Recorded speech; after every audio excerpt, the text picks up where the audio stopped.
नमस्कार दोस्तों, स्वागत है आपका राम और मैथ्स क्लासेस ऑनलाइन चैनल पर। पेश है आपके सामने एक और नया वीडियो। आपके जो मुझे कमेंट प्राप्त हुए उनके बेस पर एक और नया वीडियो उन स्टूडेंट्स के लिए जो कि अभी एक्सपीरियंस होने वाले हैं आरपीएससी सेकंड ग्रेड के लिए मैथमेटिक्स विषय से। इसमें आपको पता है कि हमारा जो चैनल है वो फुल्ली डेडिकेटेड है फॉर आरपीएससी फर्स्ट ग्रेड और सेकंड ग्रेड मैथ्स के स्टूडेंट के लिए। देखिए स्टूडेंट, आज का जो वीडियो है वो आप ही के द्वारा भेजे हुए मुझे जो कमेंट मिलते हैं या जो मैसेज मिलते हैं उनके बेस पर है।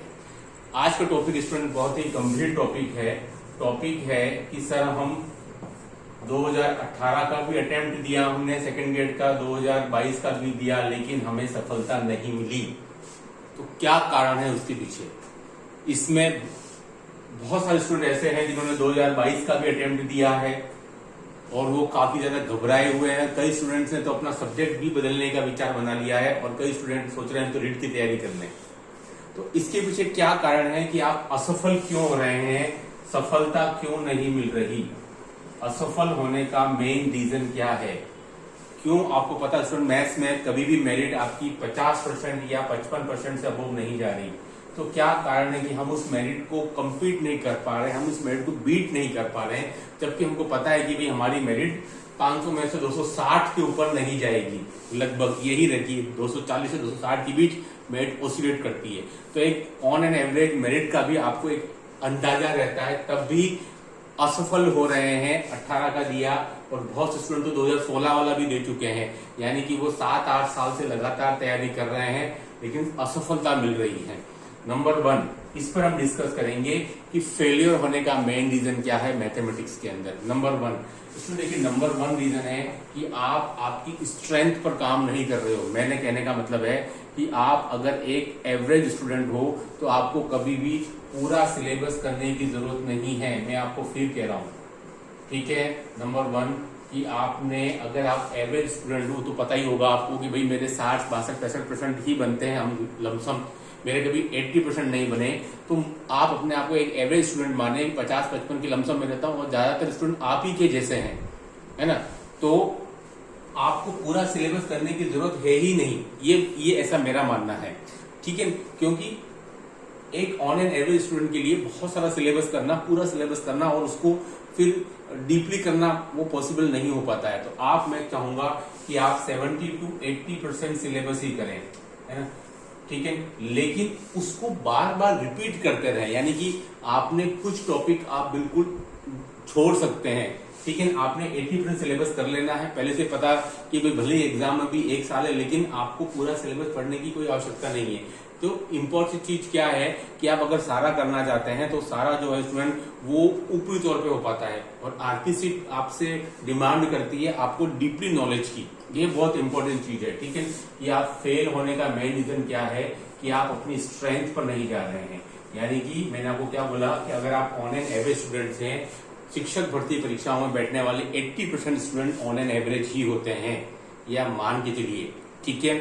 तो आपको, मेरा ऐसा मानना है कि मैथ्स का आपको पूरा सिलेबस करने की कतई आवश्यकता नहीं है। आप 80% सिलेबस कर लें, 20% सिलेबस जो है आप छोड़ सकते हैं, बिल्कुल मना ही कर दें, क्योंकि आप उससे बेहतर होगा कि आप उसको आधा अधूरा करेंगे, खिचड़ी रूप में करेंगे और एग्जाम में आएगा तो आप तुक्के लगाएंगे।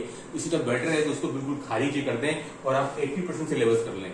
यानी कि 80% का मतलब है कि मैं आपको कहूंगा स्टूडेंट कि आप जो बीएससी पार्ट वाला सिलेबस है वो आप ज्यादा करें। बीएससी पार्ट वाला सिलेबस है उसको ज्यादा इंपॉर्टेंस दें, क्योंकि ये स्टूडेंट आपको जो है वो कम मेहनत में ज्यादा आउटपुट देगा, क्योंकि सबसे ज्यादा क्वेश्चन रिपीट भी होते हैं तो बीएससी पार्ट के ही होते हैं। तो मैं आपको कहूंगा कि आप बीएससी पार्ट पर ज्यादा फोकस करें। ऐसा कुछ भी नहीं है कि सर मैंने अगर 11th-12th नहीं पढ़ा है तो मैं बीएससी नहीं कर सकता हूं। दोनों का कोई बहुत ज्यादा लिंक नहीं है। रियल एनालिसिस हो गया, एब्स्ट्रैक्ट अलजेब्रा हो गया, स्टैटिक डायनेमिक्स हो गया, आपका न्यूमेरिकल एनालिसिस हो गया, आपके एलपीपी, ये कहाँ आपके आड़े आ रहा है अगर आपने 11th-12th को नहीं पढ़ा है। और बेसिक तो 11th-12th तो हर किसी को आता है स्टूडेंट। तो मैं आपको सजेस्ट करूंगा कि आप बीएससी पार्ट के सिलेबस को अच्छे से कर लें, ताकि, है ना, यहाँ आपको कम मेहनत में, यानी कि कुल मिलाकर बीएससी पार्ट के आपके 2000 या 2500 क्वेश्चन ही है जो घुमा फिरा के बार बार आते हैं। एब्स्ट्रैक्ट अलजेब्रा की वही थ्योरम्स बार बार रिपीट होती रहती हैं, कोई बहुत ज्यादा थ्योरम्स नहीं है, ठीक है। तो पहला नंबर में आपको क्या कह रहा हूं कि 80% सिलेबस कर लें और बीएससी पार्ट को ज्यादा इंपॉर्टेंस दे। आप उल्टा कर रहे हैं। क्या कर रहे हैं आप? 11th-12th को ज्यादा इंपॉर्टेंस दे रहे हैं। 2022 वाला इसीलिए मामला लफड़े में फंस गया। ठीक है, अगर आपने बीएससी पार्ट भी अच्छे से किया होता तो निकल जाते हैं। ठीक है, तो 80% तक सिलेबस कर लें, जो आपको बिल्कुल रत्ती भरी पल्ले नहीं पड़ती है सब्जेक्ट में चीज, इसको छोड़ दें। किसने कहा है? क्योंकि डीपली नॉलेज बहुत जरूरी है। आरपीएससी वही डिमांड करती है आपसे। ऊपरी तौर पर, मोटे तौर पर पढ़े हुए का कोई मतलब नहीं, वहां जाके तुक्का ही लगता है और वो नेगेटिव मिलता है उसमें। ठीक है, तो आप बीएससी पार्ट को नंबर 1 ये आप अच्छे से कर लें। पहले से डिसाइड कर ले भाई मुझे उस तरफ जाना ही नहीं है, तो मैं क्यों उस टॉपिक को देखूं। 80% कर लें, क्योंकि इसमें पता है कि ऑन एन एवरेज स्टूडेंट अगर मैथ्स में देखे जाए तो 150 में से वो 80 से 90 क्वेश्चन तक ही अटेम्प्ट कर पाते हैं। ठीक है, 80 से 90, और इसमें भी मैं आपको मेथोडोलॉजी के क्वेश्चन भी काउंट कर रहा हूँ, यानी कि कंटेंट के तो स्टूडेंट आप 60 से 70 क्वेश्चन ही, यानी कि 50% क्वेश्चन ही अटेम्प्ट कर रहे हैं, तो 100% सिलेबस करने की जरूरत ही नहीं है आपको। ठीक है, on an average student 80 to 90 question भी अटेम्प्ट कर पा रहा है मैथमेटिक्स में। ध्यान से सुनिएगा, उसमें से भी कंटेंट के, मेथोडोलॉजी के मैंने 20 क्वेश्चन निकाल दिए, तो 130 में से आप 60 to 70 क्वेश्चन जो अटेम्प्ट कर रहे हो, तो काहे आप पूरा 100% सिलेबस करके जाते हो आधा अधूरा। जो करें सॉलिड करें, ये सबसे बड़ा मूल मंत्र है, फंडा यही है कि जो भी आप करें डीपली करें, यानी कि एक टॉपिक के आप 100 से 150 क्वेश्चन लगाइए, बस इससे कम कुछ भी नहीं। 150 क्वेश्चन आप लगाएंगे, बार बार प्रैक्टिस करेंगे। भाई एकमात्र मूल मंत्र, एक ही टॉपिक को आप 3-3, 4-4 बार कर लीजिए, अलग अलग प्रीवियस ईयर के क्वेश्चंस लगा लीजिए, है ना, बस। ठीक है, ये आपको करना है, बस ज्यादा हेडेक नहीं पालनी है कि मैं ये कर लूं, वो कर लूं, सिलेबस सारा कर लूं, कोई जरूरत नहीं है।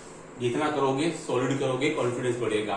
नंबर 2 है कि आप बार बार आपका जो पढ़ाई का जो प्लेटफॉर्म है उसको आप बदले नहीं, यानी कि भाई मैंने 2016 के अंदर अमुक कोचिंग ली थी, मैं फेल हो गया, उसको खारिज किया, अब दूसरे के पास पहुंच गया, वो भी नहीं जमी। 18 में मैं फिर फेल हुआ, तो 22 में सर मैंने फिर कोई तीसरा नया प्लेटफॉर्म ले लिया।